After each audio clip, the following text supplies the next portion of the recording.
नमस्कार दोस्तों, physics online classes में आप सभी का स्वागत है। आज हम यहाँ पर आरबीएससी बोर्ड की जो फिजिक्स है उसका जो पहला यूनिट है वो स्थिर वैद्युतिकी है। इस स्थिर वैद्युतिकी के बारे में यहाँ पर पढ़ेंगे। स्थिर वैद्युतिकी को इंग्लिश में इलेक्ट्रोस्टैटिक्स कहा जाता है। इसको इंग्लिश में अपन क्या कहते हैं? Electrostatics, STATICS। यानी जो पहला जो यूनिट है फिजिक्स का, उस पहले यूनिट का नाम क्या है? स्थिर वैद्युतिकी है। और इस स्थिर वैद्युतिकी को इलेक्ट्रोस्टैटिक्स कहते हैं। अब यहाँ पर इलेक्ट्रो का जो अर्थ होता है, ये चार्ज से लिया जाता है। यानी इलेक्ट्रो का अर्थ है यहाँ पर चार्ज, और स्टैटिक्स का जो मतलब होता है वो होता है एट रेस्ट। यानी इसमें स्थिर वैद्युतिकी में जो चार्ज होता है यानी जो आवेश होता है वो कैसा रहता है? स्थिर रहता है। ये आवेश है और ये कैसा रहता है? स्थिर रहता है। पूरी की पूरी अपनी जो इलेक्ट्रोस्टैटिक्स है, उस इलेक्ट्रोस्टैटिक्स के अंदर हमेशा आवेश कैसा पाया जाएगा? स्थिर पाया जाएगा। अब इस फिजिक्स की जो पहली यूनिट है इलेक्ट्रोस्टैटिक्स, इस इलेक्ट्रोस्टैटिक्स में 4 चैप्टर आते हैं। पहला जो चैप्टर होता है वो होता है विद्युत क्षेत्र। दूसरा जो चैप्टर होता है वो गाउस के नियम तथा उसके अनुप्रयोग है। तीसरा जो चैप्टर आता है वो आता है विद्युत विभव। और चौथा जो इसका चैप्टर होता है वो होता है विद्युत धारिता। यानी पहला जो यूनिट है स्थिर वैद्युतिकी जो यूनिट है, इस यूनिट के अंदर अपने पास 4 चैप्टर हैं। और ये चारों जो चैप्टर हैं, चारों चैप्टर मिलाकर के 7 नंबर के हैं। यानी अपना ये जो यूनिट है इलेक्ट्रोस्टैटिक्स का, ये बोर्ड में आरबीएससी बोर्ड में 7 नंबर का है। कितने नंबर का है? ये 7 नंबर का है। अब यहाँ पर सबसे पहले इस स्थिर वैद्युतिकी में सबसे पहले अपन को जो हेडिंग डालनी है वो अपन स्थिर वैद्युतिकी डाल सकते हैं। मान लो अपनी जो पहली हेडिंग है वो डालो छात्रों। पहली जो हेडिंग होगी वो क्या हो जाएगी? स्थिर वैद्युतिकी होगी। और इस स्थिर वैद्युतिकी में अपन को क्या ध्यान रखना है कि स्थिर जो वैद्युतिकी है, इस स्थिर वैद्युतिकी में आवेश हमेशा कैसा पाया जाएगा? स्थिर पाया जाएगा। आवेश हमेशा कैसा मिलेगा बच्चों? स्थिर मिलेगा। तो सबसे पहले हेडिंग डालो स्थिर वैद्युतिकी। पहली अपनी हेडिंग है स्थिर वैद्युतिकी। इस स्थिर वैद्युतिकी में आवेश हमेशा कैसा पाया जाएगा? स्थिर पाया जाएगा। आवेश हमेशा कैसा मिलेगा? स्थिर मिलेगा। यानी पूरे पहले यूनिट के अंदर आवेश हमेशा कैसा रहेगा? स्थिर रहेगा। तो देखो इसमें स्थिर वैद्युतिकी में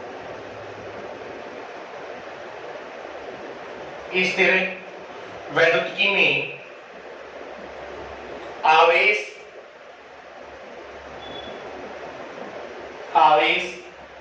स्थिर रहता है।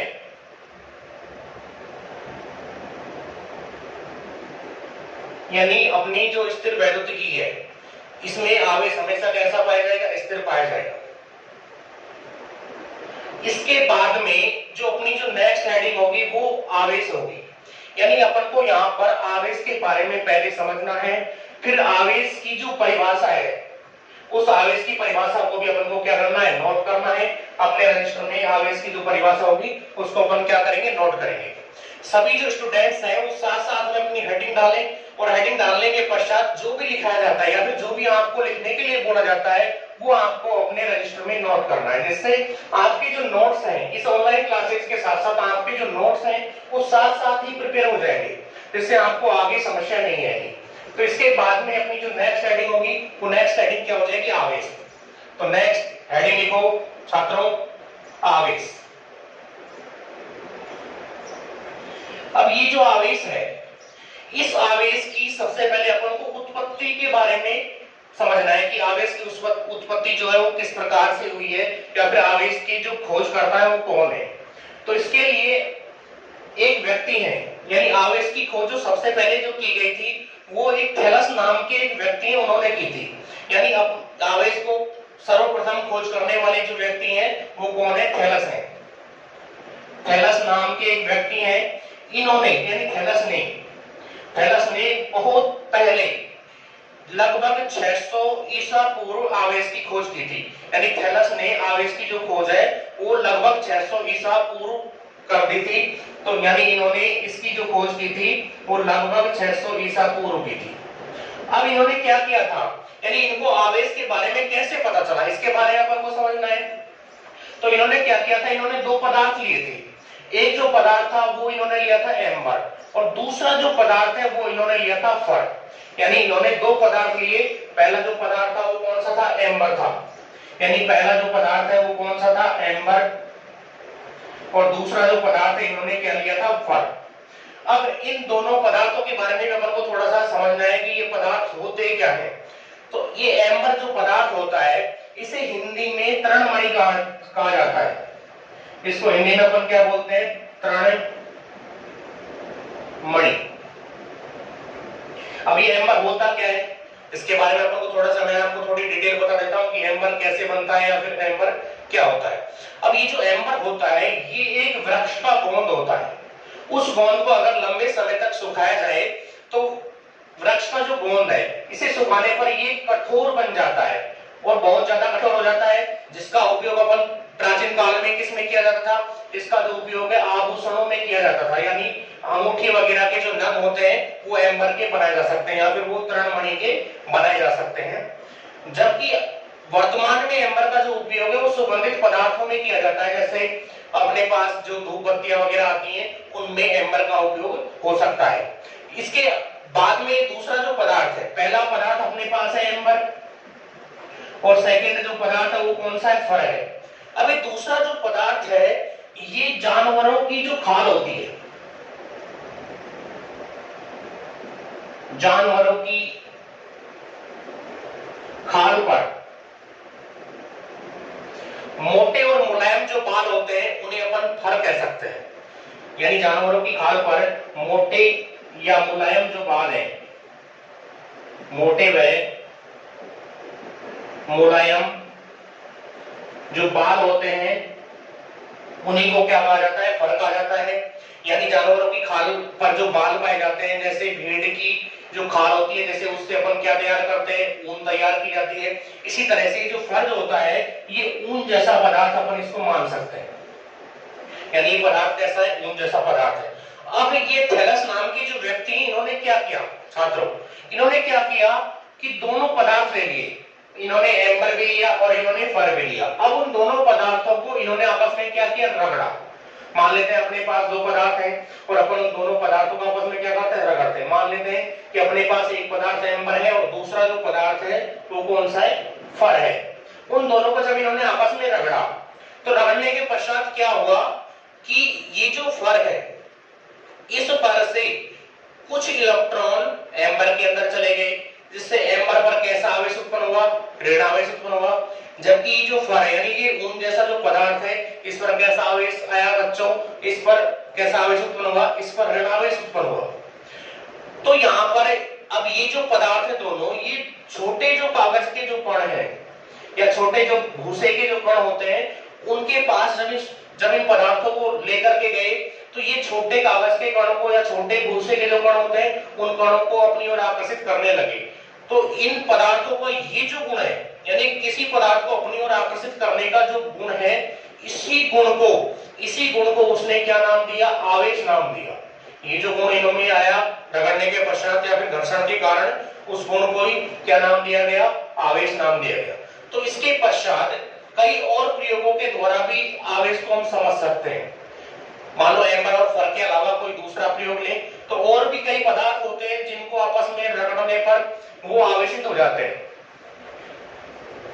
जैसे कई बार हमने देखा है कि अपने पास अगर कोई भी प्लास्टिक की वस्तु है, जैसे प्लास्टिक का पेन है या फिर प्लास्टिक का स्केल है, तो स्केल को अगर सूखे बालों में इस प्रकार से यदि रगड़ा जाता है कुछ समय तक, इस प्रकार से 4-5 बार या उससे अधिक बार यदि स्केल को या प्लास्टिक के पेन को यदि सूखे बालों में रगड़ते हैं तो उस प्लास्टिक के स्केल को या पेन को जब कागज के छोटे टुकड़ों के पास में जब लेकर के आते हैं तो क्या होता है, प्लास्टिक का जो पेन होता है वो कागज के छोटे टुकड़ों को अपनी ओर आकर्षित करने लग जाता है।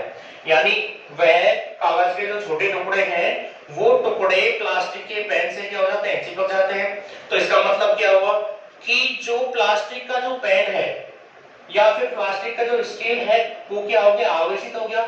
आवेशित होने का जो यहाँ पर कारण है वो कारण क्या है, यहाँ पर घर्षण है, क्योंकि बाल जो होते हैं, बाल और प्लास्टिक के मध्य में जब घर्षण हुआ तो यहाँ पर बालों पर भी आवेश उत्पन्न हुआ और दूसरा क्या है, प्लास्टिक पर भी आवेश उत्पन्न हुआ। तो प्लास्टिक की जो छड़ है उससे भी अपन ये प्रयोग कर सकते हैं या फिर कांच की छड़ लेकर के उससे भी प्रयोग किया जा सकता है। तो इसके अलावा कई बार और प्रयोग भी अपन करके यहाँ पर देख सकते हैं। ये अपना पहला प्रयोग मान सकते हैं इसे। अगर दूसरा प्रयोग देखें तो अपने पास एक कांच की छड़ है, ये अपने पास कांच की क्या है, छड़ है। इस कांच की छड़ को रेशम से अगर रगड़े यानी सिल्क से अगर रगड़े, इसको अपन ने किससे रगड़ा, रेशम से, यानी ग्लास रॉड, ग्लास रॉड को अपन किससे रगड़ रहे हैं, सिल्क से। ग्लास रॉड को अपन ने किससे रगड़ा, सिल्क से रगड़ा। तो जब ग्लास रॉड को सिल्क से रगड़ा जाता है छात्रों, तब क्या होता है, यहां पर ग्लास रॉड से कुछ इलेक्ट्रॉन जो है वो सिल्क के अंदर चले जाते हैं, जिसके कारण से ग्लास रॉड पर कैसा आवेश आ जाता है, धनावेश उत्पन्न हो जाता है, जबकि सिल्क पर कैसा आवेश उत्पन्न हो जाता है, ऋणावेश उत्पन्न हो जाता है। तो यहां पर भी आवेश की उत्पत्ति हो जाती है। इसके अतिरिक्त यदि और वस्तुएं लें, तीसरी वस्तु अपन ने ले ली प्लास्टिक छड़, प्लास्टिक छड़ ले ली। इस प्लास्टिक की छड़ को भी रेशम से रगड़ा, किससे रगड़ेंगे छात्रों, रेशम से रगड़ेंगे। यानी अपने पास ये प्लास्टिक की छड़ है और इस प्लास्टिक की छड़ को अपन किससे रगड़ रहे हैं, रेशम से रगड़ रहे हैं। तो कुछ समय रगड़ने के पश्चात क्या होगा, जैसे इन दोनों को रगड़ेंगे तो रेशम से इलेक्ट्रॉन कहां जाएंगे, प्लास्टिक की छड़ में जाएंगे। यहाँ पर कांच की छड़ से इलेक्ट्रॉन जा रहे थे रेशम में, कांच की छड़ से इलेक्ट्रॉन कहां गए, रेशम में। तो रेशम पर कैसा आवेश उत्पन्न हुआ, नेगेटिव आवेश उत्पन्न हुआ, जबकि कांच की छड़ पर कैसा आवेश उत्पन्न हुआ, पॉजिटिव आवेश उत्पन्न हुआ। छात्रों आया यहाँ तक समझ में, किसी को कोई समस्या तो नहीं है, चले आगे। आगे तो जैसे ही कांच की छड़ को रेशम से रगड़ा तो कांच की छड़ पॉजिटिव चार्ज आवेशित हो गई, रेशम जो है वो नेगेटिव आवेशित हो गया, यानी इस पर इलेक्ट्रॉन आए इसमें तो इस पर ऋणावेश आ गया, जबकि कांच की छड़ से इलेक्ट्रॉन निकले तो इस पर कैसा आवेश आ गया छात्रों, पॉजिटिव आवेश आ गया। अब इसी तरह से जब प्लास्टिक की छड़ को रेशम से अपन ने रगड़ा तो रेशम से यहाँ जो इस दूसरे प्रयोग में जो प्रक्रिया हुई थी उसके विपरीत प्रक्रिया अब इसमें हो रही है, यानी रेशम से इलेक्ट्रॉन कहां जाते हैं, प्लास्टिक के अंदर जाते हैं। ये इलेक्ट्रॉन है, रेशम से इलेक्ट्रॉन प्लास्टिक के अंदर चले गए, तो प्लास्टिक के अंदर इलेक्ट्रॉनों की क्या हुई छात्रों, इलेक्ट्रॉनों की संख्या में क्या हो गई छात्रों, वृद्धि हो गई, जिसके कारण से यहाँ पर इस पर कैसा आवेश आएगा, नेगेटिव आवेश आएगा प्लास्टिक छड़ पर, जबकि रेशम से इलेक्ट्रॉन गए हैं, यहाँ पर इलेक्ट्रॉनों की क्या हुई है छात्रों, हानि हुई है, इसलिए यहाँ पर कैसा चार्ज आएगा, पॉजिटिव चार्ज आएगा। तो इन प्रक्रियाओं के द्वारा हम आवेश को समझ सकते हैं कि आवेश जो है वो किस प्रकार से उत्पन्न होता है। अब इन प्रयोगों के बाद में, ये तीनों प्रयोग आपको समझ में आए, इनको नोट कर लेना। अब इन प्रयोगों के बाद में अपन को क्या करना है, आवेश को परिभाषित करना है, यानी तीनों प्रयोगों के बाद में हम क्या करेंगे, आवेश को परिभाषित करेंगे। तो अपनी जो नेक्स्ट हेडिंग होगी वो, सॉरी हेडिंग अपने लिखी रखी है, आवेश लिख रखा है, इस आवेश की जो परिभाषा है वो आपको लिखनी है।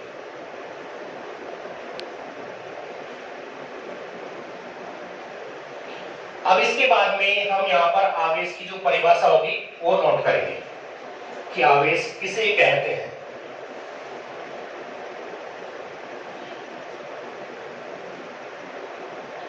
हमको यहाँ पर आवेश की परिभाषा क्या करनी है, नोट करनी है। आवेश की परिभाषा, आवेश की परिभाषा यहाँ पर हमको क्या करनी है, नोट करनी है। तो ये जो आवेश होता है, जब दो वस्तुओं को आपस में रगड़ते हैं तो रगड़ने के पश्चात दोनों ही जो वस्तुएं होती हैं आवेशित हो जाती हैं। तो आवेश की जो परिभाषा, ये परिभाषा क्या हो सकती है, ये हमको यहाँ पर समझना है। तो जब भी किसी वस्तु पर आवेश उत्पन्न होता है तो आवेश के कारण दो प्रकार के क्षेत्र उत्पन्न होने की संभावना होती है। यानी आवेश जो होता है, आवेश दो प्रकार के क्षेत्र उत्पन्न कर सकता है। पहला जो क्षेत्र होता है उसे अपन विद्युत क्षेत्र कहते हैं। विद्युत क्षेत्र के ही नाम से अपना पहला चैप्टर है। आरबीसी बोर्ड की जो बुक है, उस बुक में, फिजिक्स की जो बुक है, उस बुक के अंदर जो पहला अपना जो चैप्टर है वो विद्युत क्षेत्र के नाम से ही है। तो विद्युत क्षेत्र के बारे में आपको काफी पढ़ना है। तो विद्युत क्षेत्र का नाम सुन करके घबराइए नहीं, पूरे उनको पहले चैप्टर में विद्युत क्षेत्र के बारे में पढ़ना है। फिर सेकंड थर्ड यूनिट में, पहले यूनिट के बाद में आपको फिर चुंबकीय क्षेत्र के बारे में काफी डिटेल में पढ़ने को मिलेगा। तो इन दोनों नामों को, विद्युत क्षेत्र या चुंबकीय क्षेत्र को सुन करके आपको किसी भी प्रकार से नहीं घबराना है, ठीक है। तो आवेश होता है, आवेश दो प्रकार के क्षेत्र उत्पन्न करता है। पहला कौन सा क्षेत्र होगा? पहला जो क्षेत्र होगा विद्युत क्षेत्र। अगर आवेश स्थिर है, आपको थोड़ा बता देता हूं कि अगर आवेश स्थिर है तो स्थिर आवेश केवल एक क्षेत्र उत्पन्न करता है और वो क्षेत्र होता है विद्युत क्षेत्र। जबकि आवेश कैसा हो? गतिशील हो, तो गतिशील जो आवेश होता है वो दोनों क्षेत्र उत्पन्न करेगा। वो विद्युत क्षेत्र को भी उत्पन्न करेगा और दूसरा वो चुंबकीय क्षेत्र को भी उत्पन्न करेगा। ठीक है बच्चों। तो आवेश की आप लोगों को क्या लिखनी है? परिभाषा लिखनी है। तो आवेश की परिभाषा क्या होगी पहले सुनो, और फिर उसके बाद में अपने रजिस्टर में इस प्रकार से हेडिंग डाल करके आवेश की परिभाषा हेडिंग लिख करके इसमें आगे आपको इसकी जो परिभाषा मैं जो बोलूंगा वो आपको क्या करनी है? नोट करनी है बच्चों। तो यहाँ पर आवेश की परिभाषा क्या होगी? आवेश दो क्षेत्र उत्पन्न करता है। कौन कौन से? पहला विद्युत क्षेत्र और दूसरा कौन सा होता है? चुंबकीय क्षेत्र। तो आवेश एक किसी भी वस्तु का एक ऐसा गुण है जिससे या जिसकी सहायता से विद्युत क्षेत्र और चुंबकीय क्षेत्र ये क्या होते हैं? उत्पन्न होते हैं, या फिर पहले से उत्पन्न इन दोनों क्षेत्रों को क्या किया जाता है? अनुभव किया जाता है, और उसी को क्या कहते हैं? आवेश कहते हैं। तो आवेश की परिभाषा समझ में है आपको? आवेश की परिभाषा क्या हो जाएगी कि आवेश है ये किसी भी वस्तु का ऐसा गुण है जिससे विद्युत क्षेत्र और जो चुंबकीय क्षेत्र होते हैं वो क्या होते हैं? उत्पन्न होते हैं, तथा इनको यानी पहले से ही उत्पन्न विद्युत क्षेत्र और चुंबकीय क्षेत्र को क्या कर सकते हैं? अनुभव कर सकते हैं, और उसी को क्या कहा जाएगा? उसी गुण को क्या कहेंगे? आवेश कहेंगे। यानी ये एक वस्तु का क्या है? गुण है। तो लिखो, इसकी परिभाषा नोट करो। आवेश अपने रजिस्टर में नोट करो, किसी वस्तु का ऐसा गुण है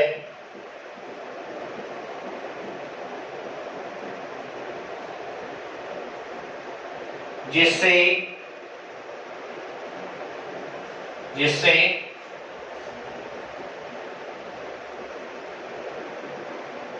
विद्युत क्षेत्र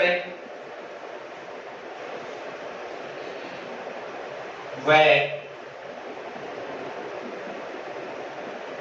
चुंबकीय क्षेत्र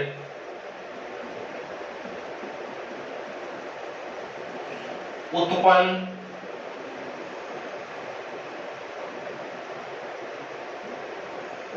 होते हैं तथा इन्हें महसूस किया जा सकता है। इनको अपन क्या कर सकते हैं? महसूस कर सकते हैं। अब आवेश की जो परिभाषा है ये आपको अपने रजिस्टर में नोट करनी है। तो जैसे ही आप फिजिक्स क्लासेज की जो ऑनलाइन जो वीडियो है, इन वीडियो को आप देखते हो, तो इनको देखने के साथ साथ में आपको अपने रजिस्टर में भी नोट करना है। रजिस्टर में नोट करने के पश्चात आप इनको पढ़ोगे तो आपके एक प्रकार से जो नोट्स हैं, फिजिक्स के जो नोट्स हैं वो आपको तैयार हो जाएंगे। और अपनी जो क्लास है ये अपने चैनल पर, फिजिक्स ऑनलाइन क्लासेस का जो चैनल है उस चैनल पर आपको कंटिन्यू मिलेगी। ठीक है। तो आवेश की परिभाषा आपने नोट की, परिभाषा हो गई, परिभाषा आपको समझ में आई। अगर आपको किसी भी टॉपिक में कोई भी अगर समस्या है तो आप मेरे व्हाट्सएप जो नंबर है उन व्हाट्सएप नंबर पर मैसेज कर सकते हो, और उन्हीं नंबरों से आपको इन वीडियोज का जो लिंक है वो मिल जाएगा। तो मैं अपने व्हाट्सएप नंबर यहाँ नोट कर रहा हूँ। व्हाट्सएप जो नंबर है फॉर लिंक, इस लिंक के लिए व्हाट्सएप नंबर होंगे 8058585931। यानी इन व्हाट्सएप नंबरों पर आप कमेंट करके या इन पर किसी भी टॉपिक में कोई भी समस्या हो तो वहां पूछ सकते हैं। ठीक है बच्चों, आवेश की परिभाषा आपने नोट की। तो आवेश की परिभाषा क्या होगी? आवेश किसी वस्तु का ऐसा गुण होगा जिससे विद्युत क्षेत्र और चुंबकीय क्षेत्र क्या होते हैं? उत्पन्न होते हैं, तथा इन दोनों क्षेत्रों को यानी विद्युत क्षेत्र और चुंबकीय क्षेत्र, इन दोनों क्षेत्रों को क्या किया जाता है? महसूस किया जाता है। उसी गुण को क्या कहा जाएगा? उसी गुण को आवेश कहा जाएगा।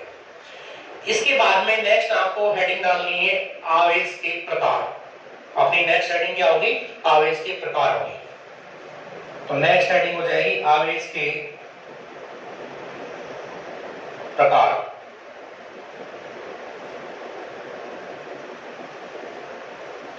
नेक्स्ट हेडिंग होगी अपनी आवेश के प्रकार।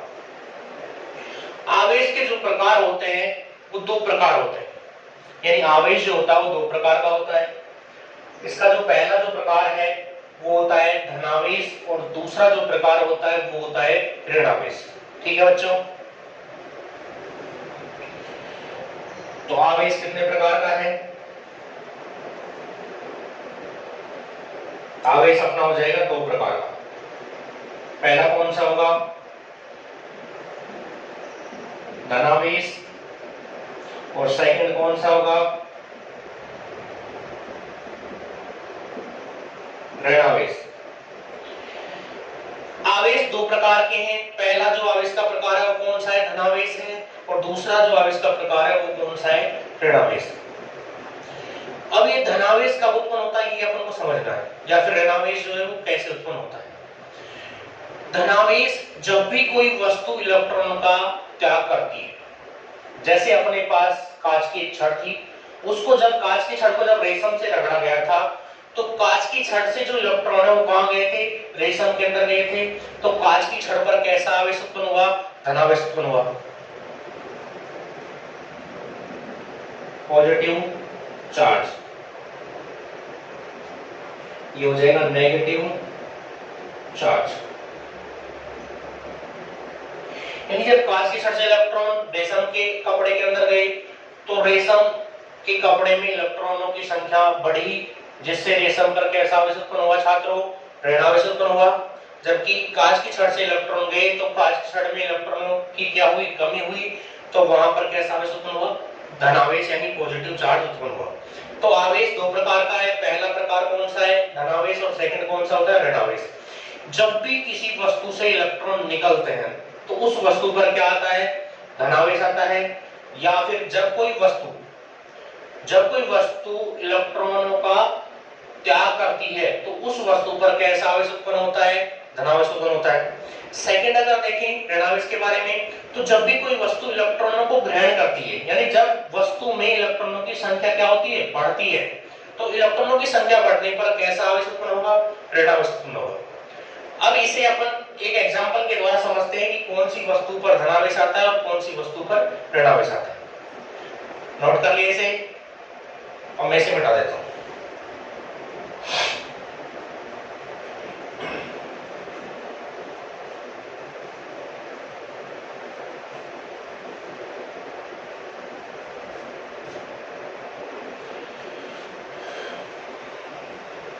इसे पॉजिटिव आवेश और नेगेटिव जो आवेश है इसे हम एक एग्जांपल के द्वारा समझते हैं।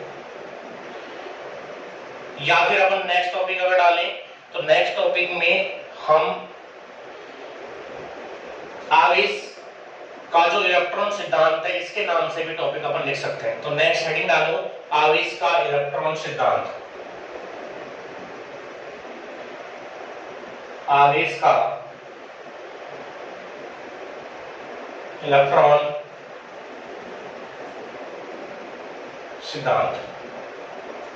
आप अपनी कॉपी में नोट करो आवेश का इलेक्ट्रॉन सिद्धांत। अब यहाँ पर आवेश की जो उत्पत्ति होती है ये इलेक्ट्रॉन सिद्धांत के आधार पर होती है, ये आपको समझना है। तो इसके लिए अपन क्या करते हैं, अपने पास सोडियम है Na, हम जानते हैं कि सोडियम का जो परमाणु क्रमांक होता है वो कितना होता है, 11 होता है। सोडियम का परमाणु क्रमांक कितना है, 11। तो सोडियम का जो इलेक्ट्रॉनिक विन्यास है, सोडियम का इलेक्ट्रॉन विन्यास क्या होता है, 281। ये सोडियम का क्या है, इलेक्ट्रॉनिक विन्यास है। तो सोडियम के पहले कोष में 2 इलेक्ट्रॉन होते हैं, दूसरे कोष में 8 इलेक्ट्रॉन होते हैं, जबकि अंतिम जो कोष है, तीसरा जो कोष है, उसमें केवल 1 इलेक्ट्रॉन होता है। अब ये सोडियम क्या करेगा, अपना अष्टक पूरा करने की कोशिश करेगा। तो इसके अंतिम कोष में अष्टक पूरा करने के लिए कितने इलेक्ट्रॉन होने चाहिए, 8 इलेक्ट्रॉन होने चाहिए, लेकिन इसके अंतिम कोष में यानी संयोजी कोष में केवल 1 ही इलेक्ट्रॉन है। तो यहाँ पर 2 संभावनाएं उत्पन्न होती हैं। पहली संभावना क्या होती है, या तो ये 7 इलेक्ट्रॉन यहाँ पर ग्रहण करे जिससे इसका अष्टक पूर्ण हो जाए, या फिर ये इस इलेक्ट्रॉन को त्याग दे जिससे ये इसका संयोजी कोष रह जाए, जिससे इसका अष्टक स्वतः ही क्या हो जाएगा, पूर्ण हो जाएगा। तो ये क्या करता है, इस इलेक्ट्रॉन का दान करता है, इस 1 इलेक्ट्रॉन को क्या करता है, ये दान कर देता है। तो सोडियम से 1 इलेक्ट्रॉन निकल गया,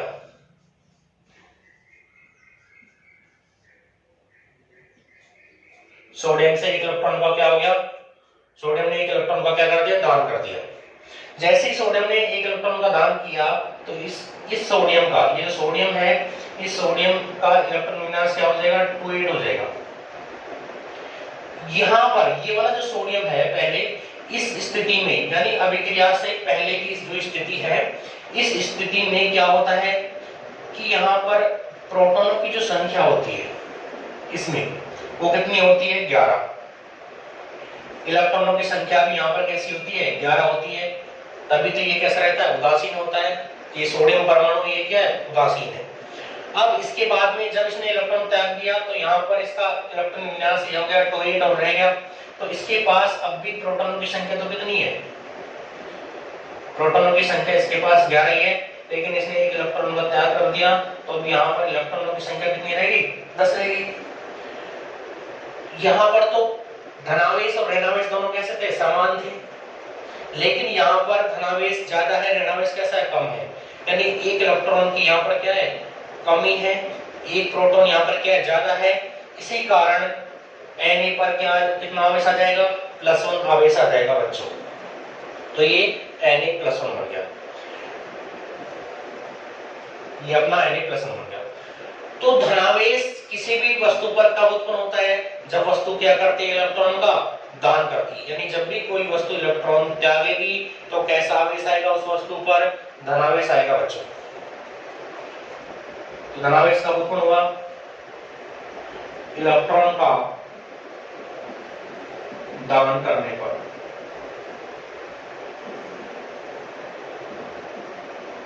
क्या उत्पन्न होता है, धनावेश। इलेक्ट्रॉन का अगर दान करेंगे तो क्या उत्पन्न होगा, वस्तु पर धनावेश उत्पन्न होगा। सेकंड अपन एग्जांपल लेते हैं क्लोरीन का। ये अपने पास क्लोरीन परमाणु है। क्लोरीन परमाणु का परमाणु क्रमांक अगर देखें तो क्लोरीन परमाणु का जो परमाणु क्रमांक होता है वो कितना होता है, 17 होता है। ये आपने 9th क्लास में पढ़ा ही होगा। क्लोरीन जो परमाणु, इसका परमाणु क्रमांक कितना, 17। तो इसका इलेक्ट्रॉन विन्यास क्या होगा, 287 होगा। इसके सहजी कोष में कितने इलेक्ट्रॉन है, 7 इलेक्ट्रॉन है। तो इसको अष्टक पूर्ण करने के लिए 1 इलेक्ट्रॉन की क्या आवश्यकता है, तो ये क्या करेगा, 1 इलेक्ट्रॉन को क्या करेगा, ये ग्रहण करेगा। तो ये Cl हो गया, इसने 1 इलेक्ट्रॉन को ग्रहण कर लिया तो ये Cl बन गया -1। यहाँ की अगर स्थिति देखें तो यहाँ की स्थिति क्या है, यहाँ पर प्रोटॉनों की संख्या कितनी है, 17 है। इलेक्ट्रॉनों की संख्या कितनी है इस क्लोरीन में, इलेक्ट्रॉन भी 17 ही है। लेकिन यहाँ पर इस क्लोरीन ने इस 1 इलेक्ट्रॉन को क्या किया, ग्रहण किया है। तो इस स्थिति में यहाँ पर प्रोटॉनों की जो संख्या होगी वो तो 17 ही रहेगी, लेकिन E- की जो संख्या है, इलेक्ट्रॉनों की संख्या कितनी होगी, 18 होगी। जिसके कारण से अब यहाँ पर 18 इलेक्ट्रॉन है लेकिन 17 क्या है, प्रोटॉन है, तो एक इलेक्ट्रॉन कैसा है, ज्यादा है, तो इस Cl पर कैसा आवेश उत्पन्न हुआ, ऋणावेश उत्पन्न हुआ छात्रों, यानी ये Cl माइनस बन गया। तो ऋणावेश किसी भी वस्तु पर कब आता है, जब कोई वस्तु इलेक्ट्रॉन को क्या करती है, ग्रहण करती है, तब उस वस्तु पर कैसा आवेश उत्पन्न होता है, ऋणावेश उत्पन्न हो जाता है। तो इलेक्ट्रॉन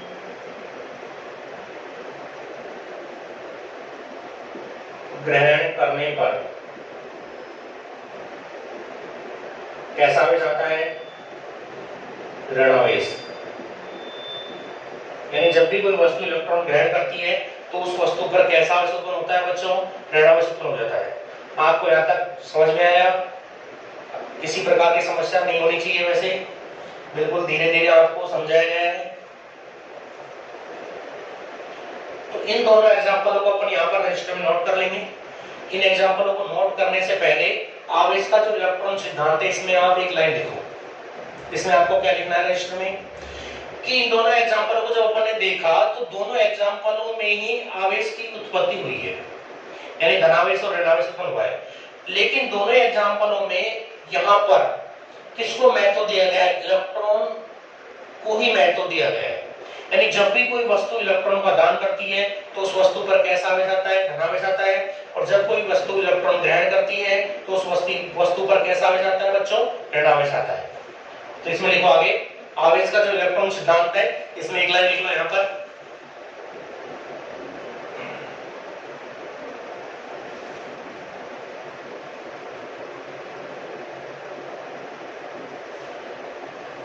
देखो इसमें किसी वस्तु के आवेशित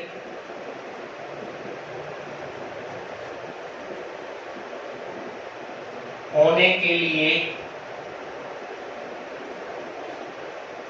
केवल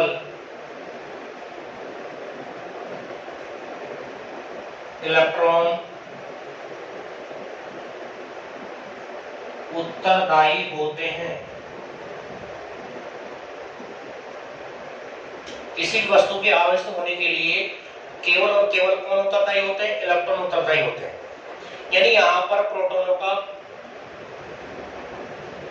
योगदान नहीं होता है। उत्तरदायी कौन होता है, केवल इलेक्ट्रॉन उत्तरदायी होते हैं। कोई वस्तु इलेक्ट्रॉन ग्रहण करती है तो उस पर कैसा आवेश आता है बच्चों, उस पर धनावेश होता है।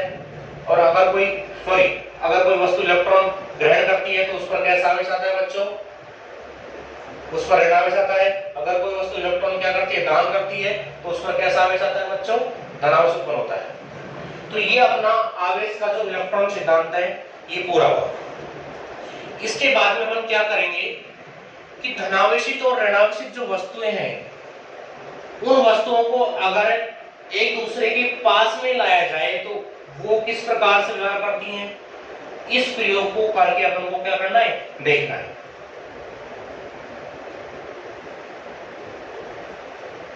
ये सबने नोट किया, जो भी आपको पढ़ाया गया है इसे आप अपने रजिस्टर में ऐसा कैसा नोट कर लें, जिससे आपके जो नोट्स होंगे फिजिक्स के जो पहला यूनिट के जो नोट्स होंगे वो तैयार हो जाएंगे।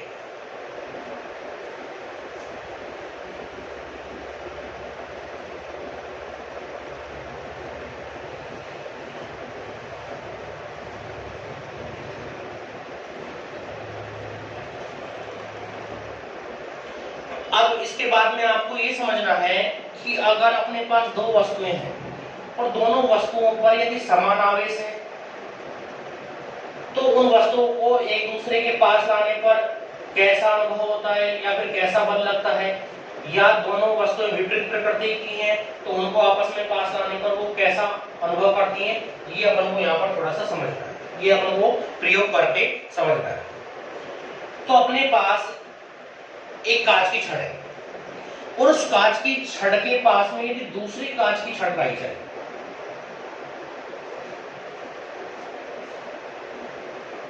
ये अपना पहला एक्सपेरिमेंट है।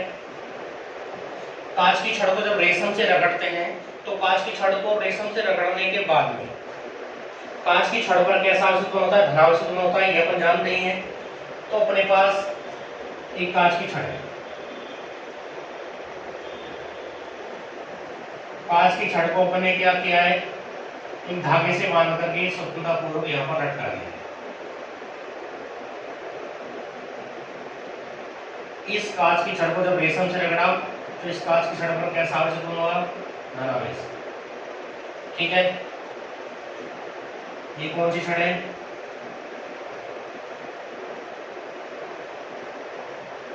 कांच की छड़। अब इस कांच की छड़ के पास में एक दूसरी कांच की छड़ लेके आते हैं।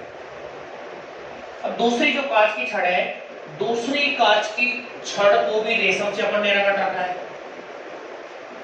ये पहली ग्लास रॉड है G1, इसके पास में अपन दूसरी एक कांच की छड़ लेके आते हैं। इस पर भी पहले से ही कैसा आवेश है, धनावेश। जब इस वाली कांच की छड़ को स्वतंत्रतापूर्वक लटके इस कांच की छड़ के पास लेके आते हैं तो दोनों वस्तुओं पर यानी दोनों ही कांच की छड़ों पर आवेश कैसा है, समान है। तो दोनों कांच की छड़ों पर समान आवेश होने के कारण दोनों कांच की छड़ें एक दूसरे को क्या करती हैं, प्रतिकर्षित करती हैं। यानी इस कांच की छड़ पर ये कांच की छड़ इधर की तरफ गति करेगी और ये वाली कांच की छड़ जो होगी वो इधर गति करेगी। यानी यहाँ पर जो बल लगेगा वो कौन सा बल लगेगा बच्चों, प्रतिकर्षण। तो इस प्रयोग से अपन क्या समझ सकते हैं कि अगर अपने पास दो सजातीय आवेश है, यानी ऐसे दो आवेश हैं जिन पर आवेश कैसा हो, समान हो, या फिर ऐसी दो वस्तुएं हैं जिन पर समान आवेश हो, तो समान आवेश एक दूसरे को क्या करते हैं, प्रतिकर्षित करते हैं। तो सजातीय जो आवेश होंगे उनके मध्य में क्या पाया जाएगा, प्रतिकर्षण का बल लगेगा। दूसरा जो प्रयोग है, दूसरे प्रयोग में हम क्या करते हैं, प्लास्टिक की छड़ को जब रेशम से रगड़ते हैं तो प्लास्टिक की छड़ को रेशम से रगड़ने पर प्लास्टिक की छड़ पर ऋण आवेश उत्पन्न होता है, यह आपको याद रखना है। ठीक है बच्चों। तो दूसरे प्रयोग में ये अपने पास एक प्लास्टिक की छड़ है। प्लास्टिक की छड़ के स्थान पर एबोनाइट की छड़ भी आप यूज ले सकते हो।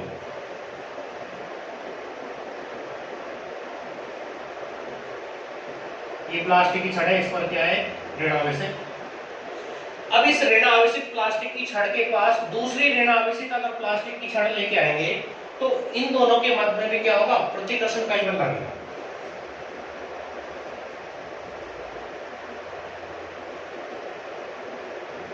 ये ऋण आवेशित दूसरी प्लास्टिक की छड़ है,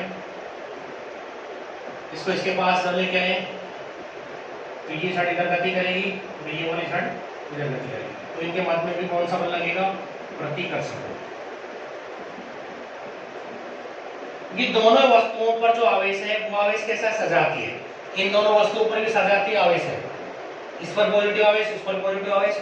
इस प्लास्टिक की छड़ पर नेगेटिव आवेश तो दूसरी प्लास्टिक की छड़ पर भी नेगेटिव आवेश ही है।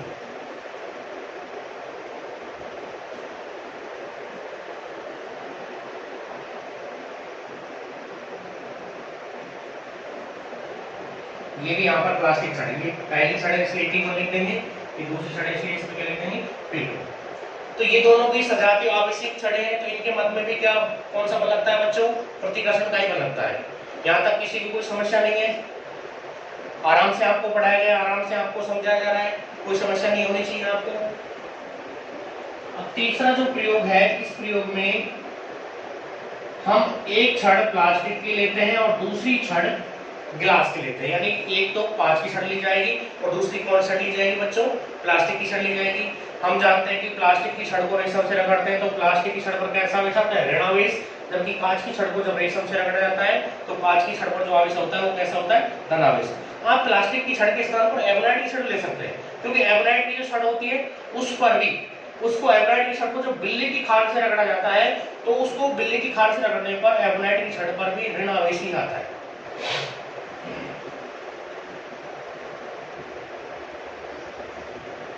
इन चित्रों को आप अपने रजिस्टर में बना लेना। ये धनावेशित कांच की छड़ है,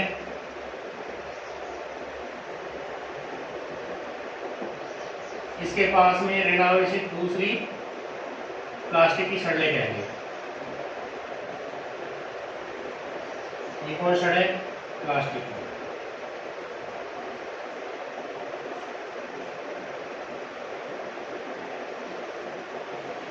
जब कांच की छड़ के पास में प्लास्टिक की छड़ को लेके आते हैं, इस छड़ पर धनावेश है बच्चों, इस छड़ पर कैसा आवेश है, ऋणावेश है। तो यहाँ पर इन दोनों छड़ों पर जो आवेश है वो कैसा आवेश है, विजातीय आवेश है, यानी विपरीत प्रकृति का आवेश है। इसी कारण ये वाली जो छड़ होगी ये भी इधर गति करेगी और ये वाली छड़ भी इधर ही गति करेगी। तो इन दोनों के मध्य में कैसा बल लगेगा बच्चों, आकर्षण का बल लगेगा। इन दोनों के मध्य में कैसा बल लगेगा, आकर्षण का बल लगेगा। तो इन तीनों प्रयोगों के आधार पर हम कह सकते हैं कि सजातीय आवेशों के मध्य, यहाँ पर ये दोनों सजातीय आवेश हैं, ये दोनों भी सजातीय आवेश हैं। तो इन सजातीय आवेशों से युक्त छड़ों के मध्य में जो बल लगता है वो कौन सा लगता है, प्रतिकर्षण का। और इस प्रयोग में एक कांच की छड़ है, दूसरी प्लास्टिक की छड़ है, एक पर पॉजिटिव आवेश है, दूसरे पर नेगेटिव आवेश है। तो यहाँ पर जो बल लगता है वो कौन सा लगता है बच्चों, आकर्षण का बल लगता है। यानी अपन कह सकते हैं कि सजातीय आवेश अगर हैं, जैसे उदाहरण के तौर पर अगर लेना चाहे तो क्या हो सकता है, पहला प्लस का दूसरा भी प्लस का होगा, या पहला आवेश माइनस का दूसरा आवेश भी माइनस का होगा, पहला पॉजिटिव दूसरा पॉजिटिव है तो भी कैसा बल लगेगा, तो भी वो सजातीय आवेश होंगे। पहला नेगेटिव दूसरा नेगेटिव है तो भी वो कैसे आवेश होंगे, सजातीय आवेश होंगे। इनके मध्य जो बल लगेगा वो कौन सा लगेगा बच्चों, प्रतिकर्षण। यानी सजातीय आवेशों के मध्य बल कौन सा लगता है, प्रतिकर्षण का। अगर विजातीय आवेश है, यदि विजातीय आवेश है